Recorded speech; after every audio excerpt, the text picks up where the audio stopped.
जय हिंद जय भारत। फाइनली हम बात करने वाले हैं एक नई भर्ती के बारे में। विस्तार से जानने के लिए छोटा सा वीडियो का अंत तक देखिएगा। तो यहाँ पे आप देख सकते हैं 127 प्रादेशिक यानी कि पर्यावरण बल की भर्ती है गढ़वाल राइफल्स की। भूतपूर्व सैनिकों की एवं पर्यावरण एवं वन एवं जलवायु परिवर्तन मंत्रालय और राज्य वन के भूतपूर्व महिला कर्मचारियों के लिए भर्ती है जो कि सेवानिवृत्त हैं। ये साफ नहीं दिखाई दे रहा है, इसलिए थोड़ा सा कन्फ्यूजन क्रिएट हो रहा है यहाँ पर।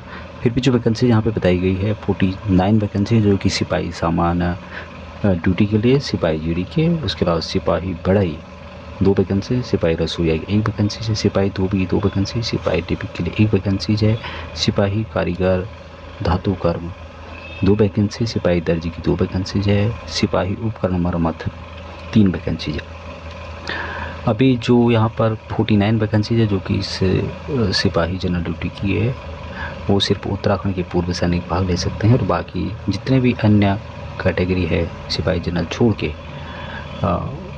उसके लिए अखिल भारतीय आधार यानी ऑल इंडिया बेसिस पर यहाँ पर भर्ती होगी। भर्ती जो होने वाली है जसवंत सिंह ग्राउंड गढ़ी कैंट देहरादून उत्तराखंड में ये भर्ती होगी। 14-15 जुलाई 2025 को दस्तावेजों की जांच व शारीरिक परीक्षण होगा। 16 से 19 जुलाई 2025 को शारीरिक परीक्षण में चुने गए भूतपूर्व सैनिक व नौजवानों का मेडिकल परीक्षण एवं साक्षात्कार यहाँ पर होगा। अब यहाँ पर सेवा की कुछ शर्तें बताई गई है।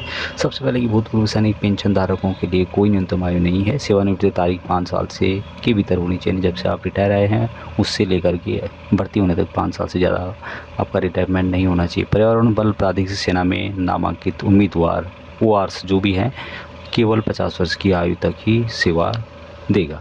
दूसरा है कि पर्यावरण वन एवं जलवायु परिवर्तन मंत्रालय और राज्य वन की भूतपूर्व महिला कर्मचारी जो कि पूर्ण सेवा पूर्व सेवानिवृत्ति हैं को न्यूनतम 20 साल की सेवा प्रदान करनी चाहिए और सेवानिवृत्ति सेवा मुक्ति की तारीख से 5 साल के भीतर नामांकित होना चाहिए।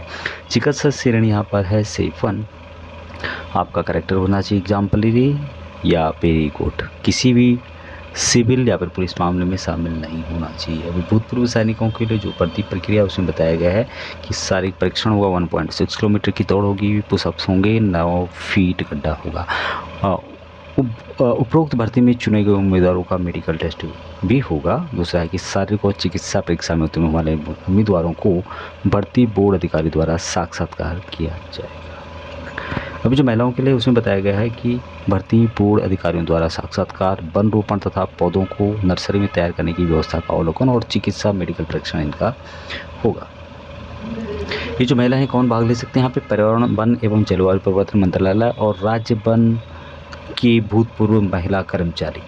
अब भूतपूर्व सैनिकों के आवश्यक दस्तावेज कौन कौन से हैं? डिस्चार्ज बुक की मूल प्रतिलिपि यानी कि मेन जो आपका ओरिजिनल है, सेना सामूहिक जीवन बीमा द्वारा जारी प्रमाण पत्र की मूल प्रति, पेंशन भुगतान आदेश की मूल प्रति, पासपोर्ट साइज के 8 फोटोग्राफ्स और मूल निवास प्रमाण पत्र और आधार कार्ड, ये आपको यहाँ पे जरूर रखने हैं। और जो यहाँ पे बिंदु बताए गए हैं कि अभ्यर्थियों के लिए महत्व बिंदु क्या है? प्रादेशिक सेना पूर्ण रूप से स्वैच्छिक संस्था है जिसमें नियमित रोजगार की व्यवस्था नहीं और लंबी अवधि के एम्बोडीमेंट नौकरी के लिए यह संस्था कोई वादा नहीं करती, यानी कि आपको परमानेंट यहाँ पे नहीं रखा जाएगा। पेंशन का इस रोजगार में कोई प्रावधान नहीं है। नामांकन विशुद्ध रूप से योग्यता के आधार पर और उपलब्ध रीतों के आधार पर है। प्रादेशिक सेना यानी कि पर्यावरण बल में प्रदान की गई सेवा पेंशन योग्य नहीं होगी और कोई ग्रेजुएटी स्वीकार नहीं है। रैली में किसी भी दुर्घटना की यदि हो जाती है, चांसेस होते हैं, तो उसके लिए भर्ती बोर्ड कोई जिम्मेदार नहीं होगा। 127 प्रादेशिक सेना पर्यावरण बल गढ़वाल राइफल की तरफ से जो कमान अधिकारी हैं उनके द्वारा यहाँ नोटिफिकेशन जारी किया गया है। और ये जो भर्ती रैली है जैसे कि मैंने बताया 14-15 जुलाई 2025 से 16 से 19 तक। 14 से 15 तक यहाँ पे दस्तावेजों की जाँच और शारीरिक परीक्षण होगा। 16 से 19 तक शारीरिक परीक्षण में चुने गए जो भी नौजवान हैं उनका मेडिकल परीक्षण और साक्षात्कार होगा।